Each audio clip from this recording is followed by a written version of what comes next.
ओम श्री परमात्मने नमः। श्रीमद्भागवत गीता अध्याय 2। संजय बोले, उस प्रकार करुणा से व्याप्त और आंसुओं से पूर्ण तथा व्याकुल नेत्रों वाले शोकयुक्त उस अर्जुन के प्रति भगवान मधुसूदन ने यह वचन कहा। श्री भगवान बोले, हे अर्जुन, तुझे इस असमय में यह मोह किस हेतु से प्राप्त हुआ? क्योंकि न तो यह श्रेष्ठ पुरुष द्वारा आचरित है, न स्वर्ग को देने वाला और न कीर्ति को करने वाला ही है। इसलिए हे अर्जुन, नपुंसकता को मत प्राप्त हो। तुझ में यह उचित नहीं जान पड़ती। हे परंत, हृदय की तुच्छ दुर्बलताओं को त्याग कर युद्ध के लिए खड़ा हो जा। अर्जुन बोले, हे मधुसूदन, मैं रणभूमि में किस प्रकार बाणों से भीष्म पितामह और द्रोणाचार्य के विरुद्ध लड़ूंगा? क्योंकि हे अरिसूदन, वे दोनों ही पूजनीय हैं। इसलिए इन महानुभाव गुरुजनों को न मारकर मैं इस लोक में भिक्षा का अन्न भी खाना कल्याणकारक समझता हूँ। क्योंकि गुरुजनों को मारकर भी इस लोक में रुधि रस से सने हुए अर्थ और काम रूपी भोगों को ही तो भोगूंगा। हम यह भी नहीं जानते कि हमारे लिए युद्ध करना और न करना, इन दोनों में से कौन सा श्रेष्ठ है। अथवा यह भी नहीं जानते कि उन्हें हम जीतेंगे या हमको वे जीतेंगे। और जिनको मारकर हम जीना भी नहीं चाहते, वे ही हमारे आत्मीय धृतराष्ट्र के पुत्र हमारे मुकाबले में खड़े हैं। इसलिए कायरता रूप दोष से उपहत हुए स्वभाव वाला तथा धर्म के विषय में मोहित चित्त हुआ मैं आपसे पूछता हूँ कि जो साधन निश्चित कल्याणकारक हो वह मेरे लिए कहिए, क्योंकि मैं आपका शिष्य हूँ। इसलिए आपकी शरण हुए मुझको शिक्षा दीजिए। क्योंकि भूमि से निष्कंटक धन धान्य संपन्न राज्य को और देवताओं के स्वामित्व को प्राप्त होकर कि मैं उस उपायों को नहीं देखता हूँ जो मेरी इंद्रियों के सुखाने वाले शोक को दूर कर सके। संजय बोले, हे राजन, निद्राओं को जीतने वाले अर्जुन अंतर्यामी श्री कृष्ण महाराज के प्रति इस प्रकार कहकर फिर श्री गोविंद भगवान से युद्ध नहीं करूँगा यह स्पष्ट कहकर चुप हो गए। हे भरतवंशी धृतराष्ट्र, अंतर्यामी श्री कृष्ण महाराज दोनों सेनाओं के बीच में शोक करते हुए उस अर्जुन को हंसते हुए ये वचन बोले। श्री भगवान बोले, हे अर्जुन, तू न शोक करने योग्य मनुष्यों के लिए शोक करता है और पंडितों के से वचनों को कहता है, परंतु जिनके प्राण चले गए हैं उनके लिए और जिनके प्राण नहीं गए हैं उनके लिए भी पंडित जन शोक नहीं करते। न तो ऐसा ही है कि मैं किसी काल में नहीं था, तू नहीं था, अथवा ये राजा लोग नहीं थे, और न ऐसा ही है कि इससे आगे हम सब नहीं रहेंगे। जैसे जीवात्मा इस देह में बालकपन, जवानी और वृद्धावस्था होती है, वैसे ही अन्य शरीर की प्राप्ति होती है। उस विषय में धीर पुरुष मोहित नहीं होता। हे कुंती पुत्र, सर्दी, गर्मी और सुख दुखों को देने वाले इंद्रिय और विषयों को संयोग तो उत्पत्ति विनाशशील और अनित्य है। इसलिए हे भारत, उनको तू सहन कर। क्योंकि हे पुरुष श्रेष्ठ, दुख सबको समान समझने वाले जिस धीर पुरुषों से इंद्रिय और विषयों के संयोग व्याकुल नहीं करते, वह मोक्ष के योग्य होता है। असत वस्तु की तो सत्ता नहीं है और सत का अभाव नहीं है। इस प्रकार इन दोनों को ही तत्वज्ञानी पुरुषों द्वारा देखा गया है। नारहित तो तू उसको जान जिससे यह संपूर्ण जगत दृश्य वर्ग व्याप्त है। इस अविनाशी का विनाश करने में कोई भी समर्थ नहीं है। इस नाशरहित अप्रयम नित्य स्वरूप जीवात्मा के ये सब शरीर नाशवान कहे गए हैं। इसलिए हे भरतवंशी अर्जुन, तू युद्ध कर। जो इस आत्मा को मारने वाला समझता है तथा जो इसका मरा मानता है, वे दोनों ही नहीं जानते, क्योंकि यह आत्मा वास्तव में न तो किसी को मारता है और न किसी के द्वारा मारा जाता है।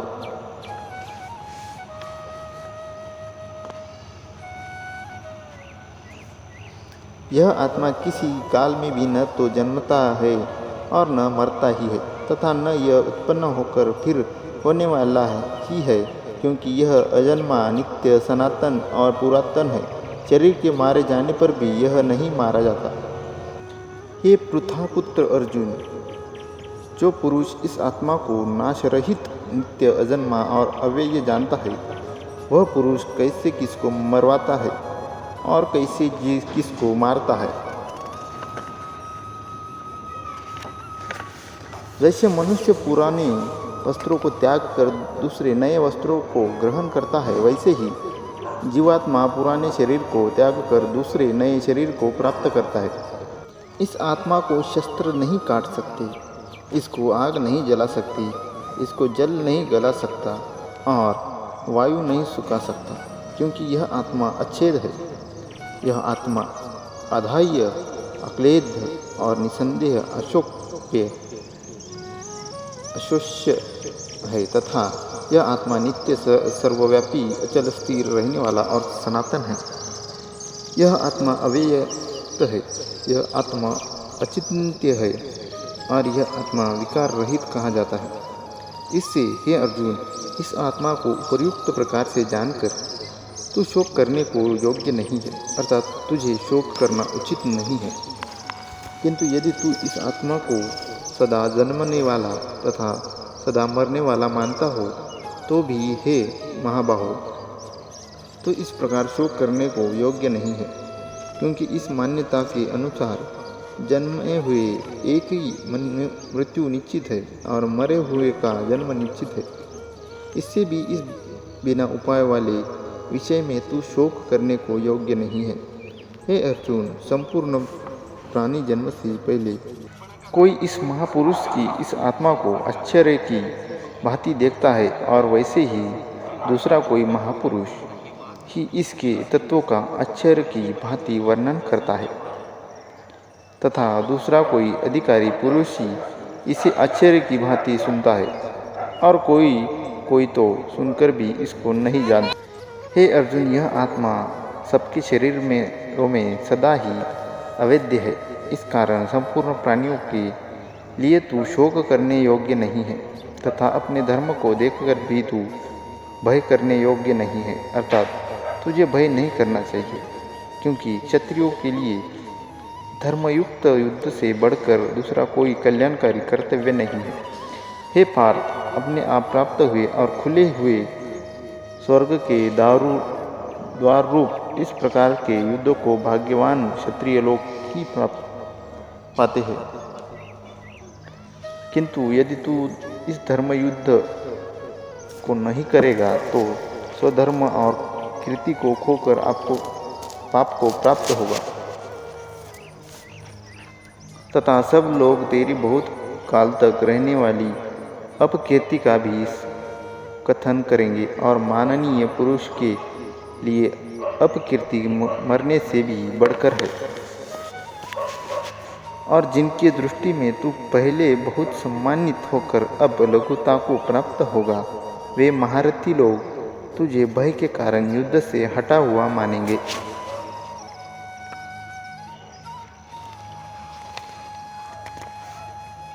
तेरे वैरी लोग तेरे सामर्थ्य की निंदा करते हुए तुझे बहुत से न कहने योग्य वचन भी कहेंगे। उससे अधिक दुख और क्या होगा? या तो तू युद्ध में मारा जाकर स्वर्ग को प्राप्त होगा, अथवा संग्राम में जीतकर पृथ्वी का राज्य भोगेगा। इस कारण हे अर्जुन, तू युद्ध के लिए निश्चय करके खड़ा हो जा। जय पराजय, लाभ हानि और सुख दुख को समान समझकर उसके बाद युद्ध के लिए तैयार हो जा। इस प्रकार युद्ध करने से तू पाप को नहीं प्राप्त होगा। हे पार्थ, यह बुद्धि तेरे लिए ज्ञान योग के विषय में कही गई और अब तू इसको कर्म योग के विषय में सुन। जिस बुद्धि से युक्त हुआ तू कर्मों के बंधन को भली भांति त्याग देगा, अर्थात सर्वथा नष्ट कर डालेगा। इस कर्म योग में आरंभ का अर्थात बीज का नाश नहीं है और उल्टा फलरूप दोष भी नहीं है, बल्कि इस कर्म योग रूप धर्म का थोड़ा सा भी साधन जन्म मृत्यु रूप महान भय से रक्षा कर लेता है। हे अर्जुन, इस कर्म योग में निश्चयात्मिका बुद्धि एक ही होती है, किंतु अस्थिर विचार वाली विवेकहीन सकाम मनुष्यों की बुद्धियाँ निश्चय ही बहुत भेदों वाली और अनंत होती है।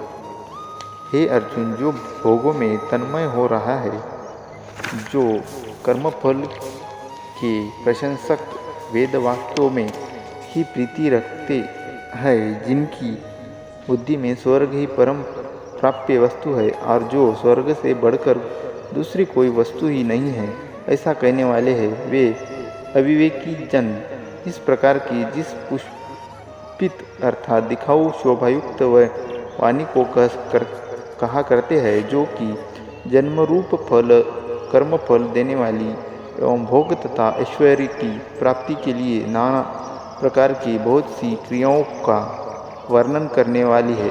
इस वाणी द्वारा जिनका चित्त हर लिया गया है, जो भोग और ऐश्वर्य में अत्यंत आसक्त है, उन पुरुषों की परमात्मा में निश्चयात्मिका बुद्धि नहीं होती। हे अर्जुन, वेद उपयुक्त प्रकार से तीनों गुणों के कार्य रूप समस्त भोगों एवं उनके साधनों का प्रतिपादन करने वाले हैं। इसलिए तू उन भोगों एवं उनके साधनों को आसक्तिहीन हर्ष शोकादि द्वंद्व से रहित नित्य वस्तु परमात्मा में स्थित योगक्षेम को न चाहने वाला और स्वाधीन अंतकरण वाला हो।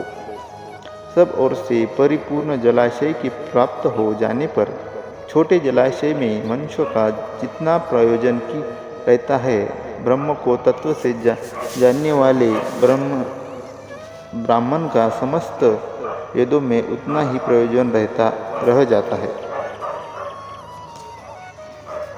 तेरे कर्म करने में ही अधिकार है, उसके फलों में कभी नहीं। इसलिए तू कर्मों के फल का हेतु मत हो तथा तेरी कर्म न करने में भी आसक्ति न हो। हे धनंजय, तू आसक्ति को त्याग कर तथा सिद्धि और असिद्धियों को समान बुद्धि वाला होकर योग में स्थित हुआ कर्तव्य कर्मों को कर समत्व ही योग कहलाता है।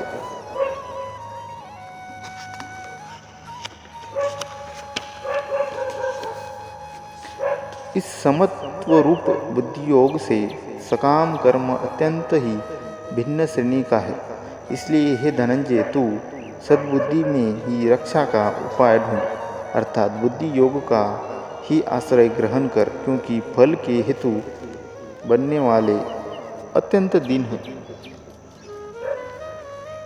समबुद्धि युक्त पुरुष पुण्य और पाप दोनों को इस लोक में त्याग देता है, अर्थात उनसे मुक्त हो जाता है। इससे तू समत्व रूप योग में लग जा। यह समत्व रूप योग ही कर्मों में कुशलता है, अर्थात कर्म बंधन से छूटने का उपाय है। क्योंकि समबुद्धि से युक्त ज्ञानी जन कर्मों से उत्पन्न होने वाले फल को त्याग कर जन्म रूप बंधन से मुक्त हो निर्विकार परम पद को प्राप्त हो जाता है। जिस काल में तेरी बुद्धि मोहरूप दलदल को भली भांति पार कर जाएगी, उस समय तू सुने हुए और सुनने में आने वाले इस लोक और परलोक संबंधी सभी भोगों से वैराग्य को प्राप्त हो जाएगा। भांति भांति के वचनों को सुनने से विचलित हुई तेरी बुद्धि जब परमात्मा में अचल और स्थिर ठहर जाएगी, तब तू योग को प्राप्त हो जाएगा, अर्थात तेरा परमात्मा से नित्य संयोग हो जाएगा। अर्जुन बोले, हे केशव, समाधि में स्थित परमात्मा को प्राप्त हुए स्थिर बुद्धि पुरुषों का क्या लक्षण है? वह स्थिर बुद्धि पुरुष कैसे बोलता है, कैसे बैठता है और कैसे चलता है?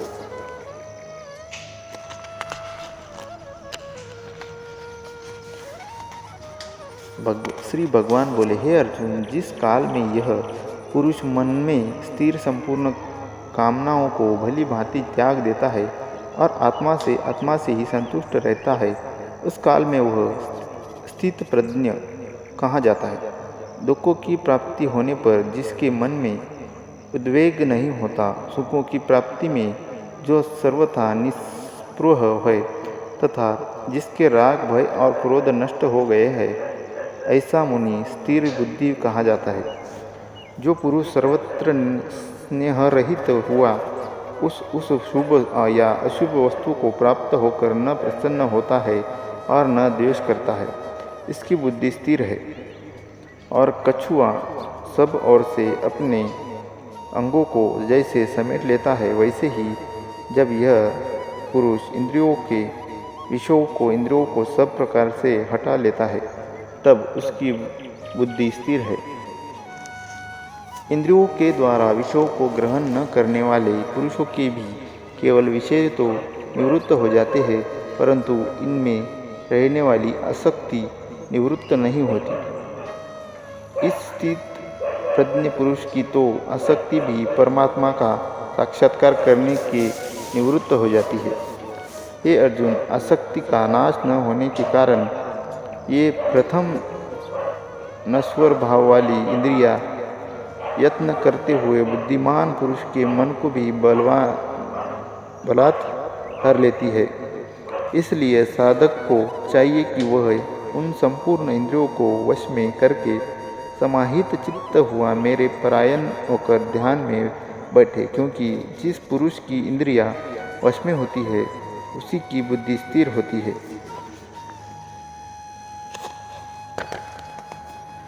विषयों का चिंतन करने वाले पुरुष की उन विषयों में आसक्ति हो जाती है। आसक्ति से उस विषयों की कामना उत्पन्न होती है और कामना में विघ्न पड़ने से क्रोध उत्पन्न होता है। क्रोध से अत्यंत मूढ़ भाव उत्पन्न होता है। मूढ़ भाव से स्मृति में भ्रम हो जाता है। स्मृति से भ्रम हो जाने से बुद्धि अर्थात ज्ञान शक्ति का नाश हो जाता है और बुद्धि का नाश हो जाने से यह पुरुष अपनी स्थिति से गिर जाता है। परंतु अपने अधिक अधीन किए हुए अंतःकरण वाला साधक अपने वश में की हुई राग द्वेष से रहित इंद्रियों द्वारा विषयों में विचरण करता हुआ अंतःकरण की प्रसन्नता को प्राप्त होता है। अंतःकरण की प्रसन्नता होने पर इससे संपूर्ण दुखों का अभाव हो जाता है और इस प्रसन्न चित्त वाले कर्मयोगी की बुद्धि शीघ्र ही सब ओर से हटकर एक परमात्मा में ही भली भांति स्थिर हो जाती है। न जीते हुए मन और इंद्रियों वाले पुरुष में निश्चयात्मिका बुद्धि नहीं होती और उस अयुक्त मनुष्य के अंतःकरण में भावना भी नहीं होती तथा भावनाहीन मनुष्यों को शांति नहीं मिलती और शांति रहित मनुष्य को सुख कैसे मिल सकता है? क्योंकि जैसे जल में चलने वाली नाव को वायु भर लेती है, वैसे ही विषयों में विचरित हुई इंद्रियों में से मन जिस इंद्रियों के साथ रहता है वह एक ही इंद्रिय इन अयुक्त पुरुष की बुद्धि को हर लेती है। इसलिए हे महाबाहो, जिस पुरुष की इंद्रियों के विषयों में से सब प्रकार निग्रह की हुई है, उसकी बुद्धि स्थिर है। संपूर्ण प्राणियों के लिए जो रात्रि के समान है, उस नित्य ज्ञान स्वरूप परमानंद की प्राप्ति के स्थित प्रज्ञ योगी जागता है और जिस नाशवान सांसारिक सुख की प्राप्ति में सब प्राणी जागते हैं, परमात्मा के तत्वों को जानने वाले मुनि के लिए वह रात्रि के समान है। जैसे नाना नदियों के जल सब ओर से परिपूर्ण अचल प्रतिष्ठा वाले समुद्र में उसको विचलित न करते हुए भी समा जाते हैं, वैसे ही सब भोग जिस स्थित प्रज्ञ पुरुष में किस प्रकार का विकार उत्पन्न किए बिना ही समा जाते हैं, वही पुरुष परम शांति को प्राप्त होता है, भोगों को चाहने वाला नहीं। जो पुरुष संपूर्ण कामनाओं को त्याग कर ममता रहित, अहंकार रहित और स्पृहा रहित हुआ विचरता है, वही शांति को प्राप्त होता है, अर्थात वह शांति को प्राप्त होता है। हे अर्जुन, यह ब्रह्म को प्राप्त हुए पुरुष की स्थिति है। इसको प्राप्त होकर योगी कभी मोहित नहीं होता और अंतकाल में भी इस ब्राह्मी स्थिति में स्थित होकर ब्रह्मानंद को प्राप्त होता है।